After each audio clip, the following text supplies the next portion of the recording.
Hello guys, my name is Gautam Singh and welcome to my channel Believers Academy. So friends, जैसा कि अपन height and distance chapter पढ़ चुके हैं, उसके ऊपर 10 सवाल भी लगा चुके हैं, लेकिन आपको हाइट एंड डिस्टेंस के बेसिक्स इंप्रूव करने के लिए और थोड़े कठिन सवाल लगाने की जरूरत है। तो आज के वीडियो और नेक्स्ट वीडियो में हम 5 बहुत ही इंपॉर्टेंट और थोड़े कठिन सवाल लगाने वाले हैं। ओके, तो याद कीजिए हाइट एंड डिस्टेंस क्या था। तो हाइट एंड डिस्टेंस में अपन एप्लीकेशन ऑफ ट्रिग्नोमेट्री यूज करते हैं, मतलब ट्रिग्नोमेट्री के जो कंसेप्ट है उसी कंसेप्ट को यूज करके हम हाइट एंड डिस्टेंस के सवाल बनाते हैं। तो सवाल को अपन ध्यान से पढ़ते हैं, फिर अपन एक डायग्राम बनाते हैं सवाल पढ़ के, वो डायग्राम करेक्ट होना बहुत ही जरूरी है। उसके बाद हम जो नोन वैल्यूज है उसको डायग्राम में लिखते हैं, जो अननोन वैल्यूज है उसको एक्स और वाई से रिप्रेजेंट करते हैं। टी रेशियोज की मदद से हम इक्वेशंस बनाते हैं और फिर उन इक्वेशन को सॉल्व करके अपन एक्स एंड वाई की वैल्यू निकालते हैं। तो चलिए आज का टॉप 5 सवाल देखते हैं।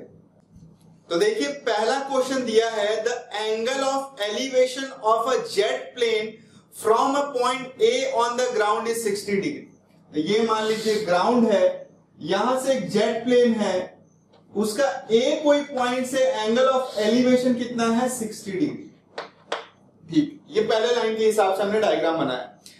After a flight of 30 second, 30 second के बाद the angle of elevation changes to 30 degree if the jet plane is flying at a constant height. मतलब इस तरीके से प्लेन जा रहा है, कांस्टेंट हाइट ऑफ 3600√3 मीटर, मतलब ये जो हाइट है ये 3600√3 मीटर।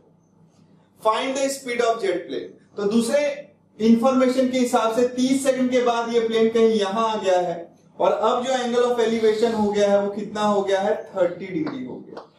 समझ रहे? अभी भी हाइट कितना रहेगा 3600√3 मीटर ही रहेगा। समझ में आ रहा है? ये हॉरिजॉन्टल डिस्टेंस कवर किया है x कितने टाइम में, t is equal to 30 second. अगर आपको स्पीड ऑफ प्लेन निकालना है तो स्पीड बराबर क्या होता है, डिस्टेंस अपॉन टाइम होता है। तो आपको टाइम तो पता है 30 सेकेंड, ये बस आपको डिस्टेंस निकालना पड़ेगा। तो जो भी अननोन वैल्यूज है उसको एक्स वाई लेते हैं, तो ये एक्स है तो ये भी क्या होगा एक्स होगा, और ये भी आपको नहीं पता तो इसको आप क्या ले लीजिए वाई ले लीजिए। डायग्राम क्लियर है? मैं फिर से जल्दी से आपको क्वेश्चन पढ़ के बताता हूं कि डायग्राम हमने कैसे बनाया है। The angle of elevation of jet plane from a point A on the ground is 60 degree. एक जेट प्लेन है, उसका किसी ए पॉइंट से एंगल ऑफ एलिवेशन कितना था 60 डिग्री था। तो हमने एक ऐसा हाइट बना दिया, ठीक है।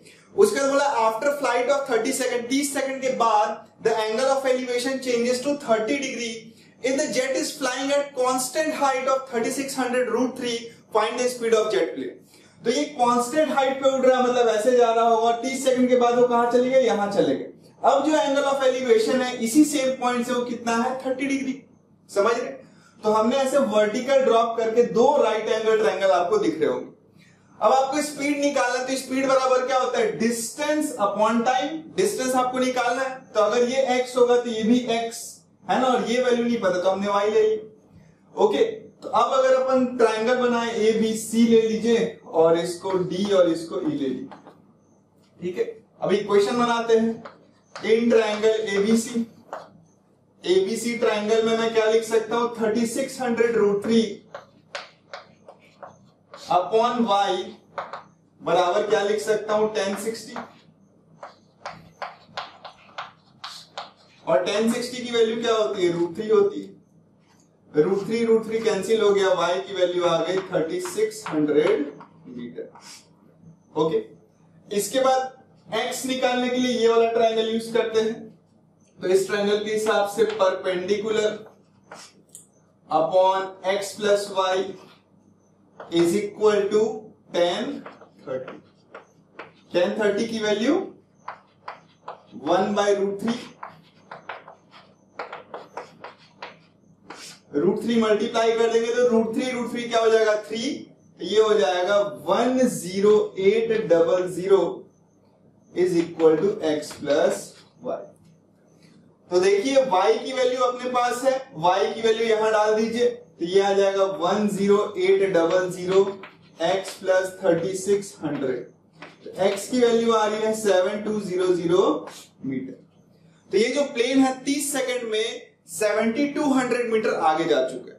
ओके, अब स्पीड निकालना बहुत ही इजी है। स्पीड बराबर क्या होता है, डिस्टेंस अपॉन टाइम। तो डिस्टेंस हो गया 7200 और टाइम हो गया 30 सेकेंड। ये गया, ये आ गया 240। 240 मीटर पर सेकेंड इसका सही आंसर। समझ रहे, बहुत इजी है। डायग्राम बनाए, जो भी अननोन वैल्यूज उसको एक्स वाई से रिप्रेजेंट किया। टी रेशियोज की मदद से दो इक्वेशन बनाया, एक ये और दूसरा ये। तो यहां से y निकल गया, इस इक्वेशन में पुट किया तो x निकल गया। स्पीड निकालना था, इसीलिए डिस्टेंस अपॉन टाइम से हमने स्पीड निकाल लिया। ओके, तो चलिए दूसरे क्वेश्चन की तरफ चलते हैं। तो देखिए क्वेश्चन थोड़ा बड़ा है, क्वेश्चन ध्यान से समझेंगे और डायग्राम बनाते चलेंगे। A TV tower stand vertically on a bank of a canal, on the bank of a canal. तो मान लीजिए कैनाल इस तरीके से आगे बह रहा है ना, और इसके विड्थ को ये लाइन रिप्रेजेंट कर रहा है। तो यहां पे एक टीवी टावर है, टीवी टावर को अपन ए बी लिख देते हैं। ये नदी का एक किनारा है, ये दूसरा किनारा, नदी आगे की तरफ ऐसे बह रहा है। क्लियर। आगे बोल रहा है from the point on the other bank directly opposite to the tower, मतलब इस बैंक का जस्ट अपोजिट बैंक और इस टावर के जस्ट अपोजिट वाले पॉइंट से the angle of elevation of top of the tower is 60 degree. मतलब यहां से एंगल ऑफ एलिवेशन कितना भाई साहब, 60 डिग्री। ठीक। इसके बाद बोल रहा है फ्रॉम अनदर पॉइंट, एक और पॉइंट के बारे में जिक्र है, 20 metre away from this point on the line joining this point to the foot of tower the angle of elevation of top of the tower is 30 degree. मतलब इसी से अगर अपन 20 मीटर इधर आ जाए तो ये पॉइंट से उस पॉइंट का, टावर के टॉप पॉइंट का एंगल ऑफ एलिवेशन कितना है, 30 डिग्री। ये देखिए, okay, 30 degree. Find the height of tower and width of canal. तो हाइट को मान लीजिए मैं x ले लेता हूं और विड्थ को क्या ले लेता हूं, y ले लेता हूं। यही दोनों चीज आपको निकालनी। तो आपको दिख रहा है दो एंगल है तो दो ट्रायंगल भी है। टी रेशियोज की मदद से अपन क्या लिखेंगे, इक्वेशंस बनाएंगे और सॉल्व करेंगे। तो पहला इक्वेशन इस वाले ट्रायंगल से बनाते हैं, तो नाम दे दीजिए A B C and D. In triangle ABC perpendicular upon base बराबर 1060, तो x बाई वाई बराबर 1060। 1060 की वैल्यू क्या होती है, √3। x की वैल्यू आ गई √3y। पहला इक्वेशन। दूसरा इक्वेशन इस बड़े वाले ट्रायंगल से, in triangle A B D, x upon Y plus 20 is equal to 1030। और 1030 की वैल्यू कितनी होती है भाई साहब, 1/√3। √3 इधर मल्टीप्लाई हो जाएगा तो ये आ जाएगा √3x बराबर y प्लस 20। ये इक्वेशन नंबर 1 हो गया और ये इक्वेशन नंबर 2 हो गया। यहां से देखिए x की वैल्यू यहां पे आप सब्स्टिट्यूट कर सकते हैं ना, सब्स्टिट्यूशन मेथड से x यहां पे सब्स्टिट्यूट कर दीजिए तो क्या हो जाएगा, देखिए √3 x के जगह आप डाल सकते हैं √3y is equal to y plus 20। तो 3y is equal to y plus 20, 2y बराबर 20, y की वैल्यू आ गई 10 मीटर है ना। y अगर 10 आएगा तो y की वैल्यू अगर आप यहां रखेंगे तो x की वैल्यू क्या आ जाएगी, √3 इंटू 10, x की वैल्यू आ गई 10√3 मीटर। तो हाइट जो है वो क्या हो जाएगा, 10√3 metre and width of the river हो जाएगा y के इक्वल जो कि है 10 मीटर के इक्वल। Okay, easy. डायग्राम आपका सही होना चाहिए। तो चलिए क्वेश्चन नंबर 3 की तरफ बढ़ते हैं। तो क्वेश्चन नंबर 3 जो है वो एनसीईआरटी के एग्जाम्पल का सवाल है। क्वेश्चन दिया है from a point on a bridge across a river, मतलब ये मान लीजिए नदी है ऐसे, है ना, इसके ऊपर इस तरह का एक ब्रिज बना हुआ है,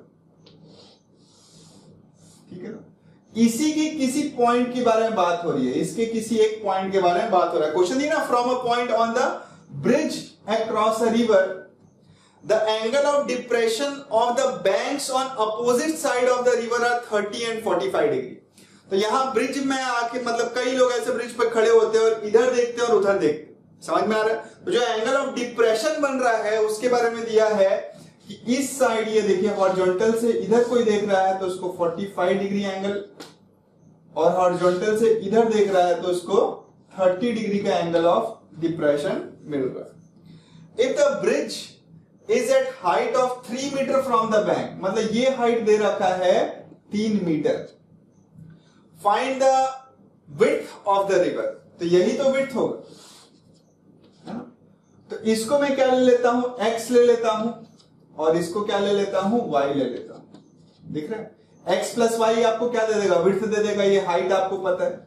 अगर ये 45 डिग्री होगा तो ये एंगल क्या होगा, 45, है ना, ऑल्टरनेट इंटीरियर एंगल से। और अगर ये 30 है तो ये एंगल भी क्या हो जाएगा, 30 डिग्री। फिर आपको क्या बनाना है, इक्वेशंस बनाने। तो इस वाले ट्रायंगल से देखिए क्या इक्वेशन बनेगा, इस वाले से बनेगा 3/x इज इक्वल टू 1045, और 1045 की वैल्यू कितनी होती है बताइए, 1, तो x की वैल्यू आ गई 3 मीटर। उसी तरीके से इस वाले ट्रायंगल में अगर आप डायग्राम बनाएंगे तो 3/y बराबर 1030, 1030 की वैल्यू होती है 1/√3, तो y की वैल्यू हो गई 3√3 मीटर। तो जो विड्थ होगा नदी का वो होगा x प्लस वाई, मतलब 3 प्लस 3√3, 3 कॉमन लेंगे तो √3 प्लस 1 मीटर। यही है आपका विड्थ ऑफ द रिवर। तो मैं क्वेश्चन फिर से समझा रहा हूं। क्वेश्चन में दिया है कि एक नदी है, उसके ऊपर ब्रिज बना है, ब्रिज के किसी एक पॉइंट की बात हो रही है, और उस पॉइंट से angle of depression of the 2 banks, मतलब एक इधर देख रहा है और एक इधर देख रहा है, तो ये जो एंगल ऑफ डिप्रेशन बन रहा है वो 30 डिग्री एंड 45 डिग्री है। हाइट ऑफ जो ब्रिज है वो 3 मीटर है, तो आपको विड्थ निकालना था, तो अपन ने इसको x और इसको y ले लिया, तो विड्थ क्या हो जाएगा, x प्लस वाई। समझ में आ रहा है। इस वाले ट्रायंगल में टी रेशियोज की मदद से हमने x निकाला, और इस वाले ट्रायंगल में टी रेशियोज की मदद से y निकाला, तो विड्थ क्या हो जाएगा दोनों का, सब क्लियर। तो चलिए नेक्स्ट क्वेश्चन की तरफ बढ़ते हैं। तो देखिए क्वेश्चन नंबर 4 जो है वो बहुत बहुत बहुत ही ज्यादा इंपॉर्टेंट सवाल है। क्वेश्चन में दिया है कि if the angle of elevation of cloud from a point h metre above a lake is alpha. तो देखिए एक लेक है, ध्यान से समझिए, एक लेक है ना, ऐसा लेक है, उसके h मीटर ऊपर एक पॉइंट है, इस पॉइंट से एक क्लाउड का एंगल ऑफ एलिवेशन, जो कि हमेशा हॉरिजॉन्टल से बनता है, एंगल ऑफ एलिवेशन बनाओ या डिप्रेशन बनाओ, वो कितना एंगल दिया हुआ है, अल्फा एंगल दिया हुआ, और ये आपका है h, ये लिख दीजिए। ये लाइन थोड़ी सही से नहीं बनी, इसको फिर से बना देते हैं। ओके, इसके बाद इंफॉर्मेशन दिया है कि the angle of depression of its reflection in lake is beta. तो देखिए ये जो क्लाउड है इसका रिफ्लेक्शन, अगर ये कैपिटल H अपन दे दे, है ना, लेक से कैपिटल H हाइट पे क्लाउड है, तो इसका रिफ्लेक्शन जो है सेम इतना ही हाइट नीचे में बन रहा होगा। तो इस पॉइंट से इस क्लाउड के रिफ्लेक्शन का जो एंगल ऑफ डिप्रेशन है वो कितना दे रखा है, बीटा दे रखा है, ठीक है ना। स्मॉल h है, ये इस पॉइंट का हाइट है फ्रॉम द लेक, और ये क्लाउड का कैपिटल H हाइट हमने लिया है, तो रिफ्लेक्शन H हाइट जस्ट नीचे रहेगा। उसके बाद बोला prove the height of the cloud is h tan alpha plus tan beta by tan beta minus tan alpha. Clear. तो अपने को हाइट की वैल्यू निकालनी है, तो ध्यान से देखिए यहाँ पे 2 ट्राइंगल है, इसका नाम दे देते हैं ए तो यहाँ पहले से ही है ABC, और ये ले लीजिए D। तो एक आपको ये ट्राइंगल दिख रहा है ना। तो देखिए क्या क्या अननोन है इसमें, ये आपको h निकाला और ये भी नहीं पता, तो इसको आप ले लीजिए, मान लीजिए x, है ना। ये क्या हो जाएगा बताइए, h माइनस h। अगर ये स्मॉल h है तो ये भी स्मॉल h होगा, ये कैपिटल H है तो उसमें ये हटा दोगे तो ये आ जाएगा। उसके बाद ये वाला बड़ा वाला ट्राइंगल देखिए, दिख रहा है आपको, दिख रहा है बड़ा ट्राइंगल, इसमें ये कितने के बराबर हो जाएगा, h प्लस एच के इक्वल, ये h है उसमें h और जोड़ दीजिए और ये बेस है x के इक्वल। अब इक्वेशन लिखते हैं तो tan अल्फा को मैं क्या लिख सकता हूं, h minus H by x, and tan beta को मैं क्या लिख सकता हूं, ये देखिए tan बीटा बराबर क्या हो जाएगा, परपेंडिकुलर अपॉन बेस, ये हो जाएगा h plus H by x. आपको h फाइंड करना है तो आप x को एलिमिनेट कर दीजिए, कैसे कर सकते हैं, डिवाइड करके, हाँ? तो इक्वेशन 1 डिवाइडेड बाय इक्वेशन 2, तो अगर आप इसको डिवाइड करेंगे x क्या हो जाएगा, कैंसिल हो जाएगा, tan alpha by tan beta बराबर h minus H by H plus H, cross multiply कर दीजिए, h tan alpha plus h tan alpha is equal to h tan beta minus H tan beta. Capital H को एक तरफ, small h को एक तरफ, तो इधर आ जाएगा स्मॉल h, तो h tan alpha plus h tan beta is equal to h tan beta minus h tan alpha. ठीक है, स्मॉल h कॉमन ले लेंगे तो ये क्या हो जाएगा, tan alpha plus tan beta, और कैपिटल H को कॉमन ले लेंगे तो tan beta minus tan alpha. ठीक है, इसको इधर भेज दीजिए तो कैपिटल H की वैल्यू आ गई, देखिए क्या आ गई, h tan alpha plus tan beta upon, ये नीचे आ जाएगा तो इधर आ जाएगा tan beta minus tan alpha. Okay, यही आपको लाना, समझ रहे। तो ये क्वेश्चन क्योंकि इंपॉर्टेंट है तो मैं आपको फिर से बताता हूं, एक लेक था, उस लेक से h मीटर ऊपर, है ना, स्मॉल h मीटर ऊपर एक पॉइंट है, उस पॉइंट से angle of elevation of cloud जो है वो अल्फा था, समझ में आ रहा है। इसी सेम पॉइंट से इस क्लाउड का रिफ्लेक्शन जो लेक से हो रहा है, रिफ्लेक्शन होने के कारण जो इमेज बन रहा है क्लाउड का, उसका एंगल ऑफ डिप्रेशन कितना है, बीटा। तो हमने क्या किया कि इस क्लाउड का हाइट कैपिटल H ले लिया यहां से, तो इसका रिफ्लेक्शन कितना नीचे होगा, same capital height, capital H इतना नीचे, तो ये H तो ये भी कैपिटल H। ओके, इसके बाद हमने दो ट्राइंगल देखा था, ये छोटा वाला ट्राइंगल और एक ये बड़ा वाला ट्राइंगल। ये छोटे ट्राइंगल का हाइट हो जाएगा h माइनस एच, बेस नहीं पता तो हमने x ले लिया, और ये बड़े ट्राइंगल का हाइट कितना हो जाएगा, ये h तो पहले से ही है, ये h इसमें जोड़ दो तो h प्लस एच, और बेस x तो है। इससे हमने दो इक्वेशन बनाए टी रेशियो से। आपको कैपिटल H फाइंड करनी है तो x आप एलिमिनेट कर सकते, तो दो तरीका था, या तो आप यहां से x की वैल्यू निकालिए और इसमें सब्स्टिट्यूट कर दीजिए, या तो सीधा सीधा दिख रहा है कि अपन अगर इसको डिवाइड कर देंगे तो x अपने आप गायब हो जाएगा। फिर इस इक्वेशन को हमने थोड़ा सिंप्लीफाई किया, कैपिटल H को एक तरफ ले गए, स्मॉल h को एक तरफ लिए, कुछ कॉमन लिए, और फिर यहां से जो लाना था, जो प्रूफ करना था वो अपने से आगे। ओके, तो ये बहुत ही इंपॉर्टेंट है, एक बार खुद से भी आप सेल्फ प्रैक्टिस कीजिए। ओके, तो चलिए नेक्स्ट क्वेश्चन की तरफ बढ़ते हैं, क्वेश्चन नंबर 5।